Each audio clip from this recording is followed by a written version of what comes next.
There was a light rain here in Chicago this Sunday, outside and inside. At St. James, they sprinkled baptismal water on us with a mitre. When they tried this at the church I attended for many years, it was not an established practice to do so. Many in the congregation turned in horror. Some got up and exited as the clergy continued down the main aisle, sprinkling water on the unexpected congregation. People from the 9:30 service gave a heads up to those attending the 11 o'clock service so they could exit or sit out of the way or avoid the entire experience altogether. What is authentic and natural can come across as pretentious and inauthentic when it's not offered in love. It's all about how it operates. Welcome to Sunday Coffee Hour. I'm Stanley Smith. This week at Sunday Coffee Hour, we talked about institutional memory, great inflation, prepping for the nuclear holocaust, and Franco mints. The readings today at Washington National Cathedral were from Acts. We must obey God's commands and not human authority. And from Revelations, look, he is coming in a cloud. Every eye will see him. I am the Alpha and the Omega. At St. James, Anna gave a sermon about returning to normal and how detrimental this very notion is because there is no returning to normal. And this only sets us up for more disappointment and suffering. Once you have experienced trauma, you are forever changed. The trauma of abuse, health issues, war, and even the trauma of a pandemic. Many of us at Coffee Hour shared experiences of returning to normal routines and encountering the fact that many of us found ourselves exhausted and slightly overwhelmed by everyday life, as if our capacity for normal is now forever diminished. At Coffee Hour, we talked about being a vital person and suffering from illness at the same time, being a sustainable person, and the idea of internalizing illness and making it part of our identity. We also discussed the prospect of crime and violence, and that it's likely to explode here in Chicago this summer, and that perhaps moving to another country might be a good option. One guest shared her experience living in Spain in the late 1960s when it was still under the reign of Francisco Franco. I then shared a story that, as it turns out, might actually be erroneous, that the Franco Mint was actually originally called the Franco Mint after the Frederick and Nelson department store in Seattle, Washington. Frederick and Nelson Company was acquired by the Marshall Field Company in 1929.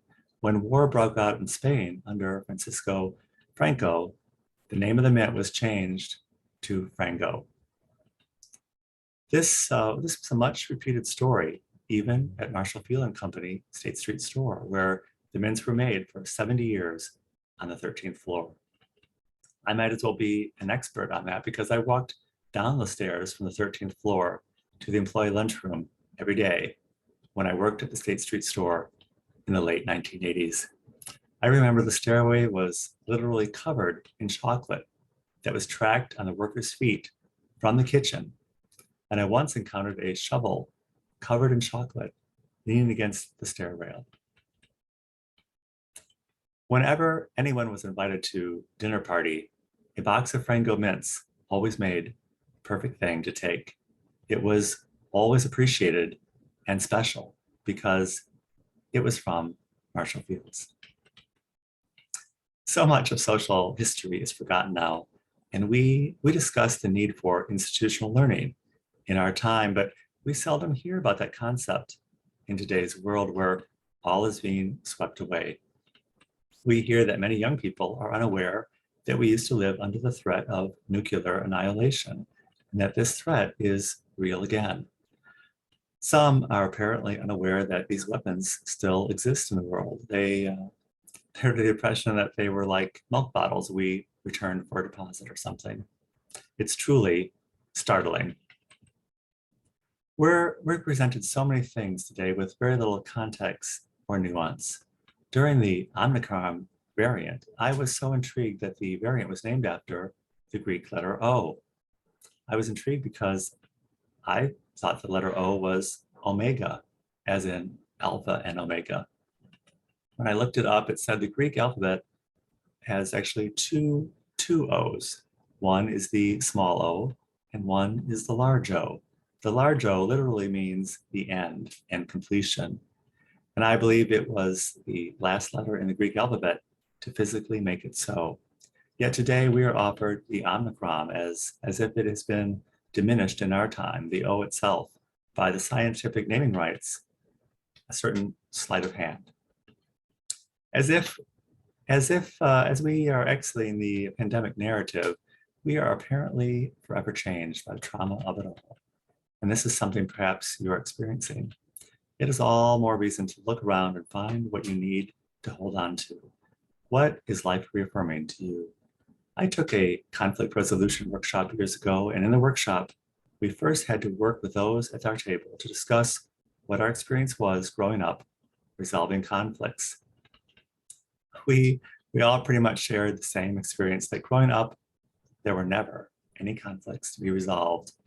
In the workshop, we never got around to the resolution part because apparently the entire point of the workshop was to simply realize the fact that most of us live in a matrix of avoiding conflicts at all costs. And why is that?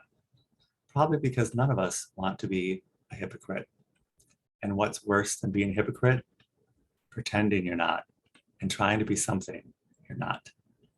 It's all about how it operates. For a long time, I was always struck by the letters of the apostles. They always start with the salutation, "I come to you in love and peace, my beloved." It seems redundant and unnecessary to state this. It's the intention of love.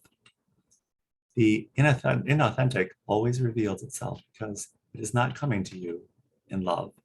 So the next time they head your way with the mitre of water, you will naturally know if it is coming to you in love. And if it's not, you will have the impulse to run toward the exit.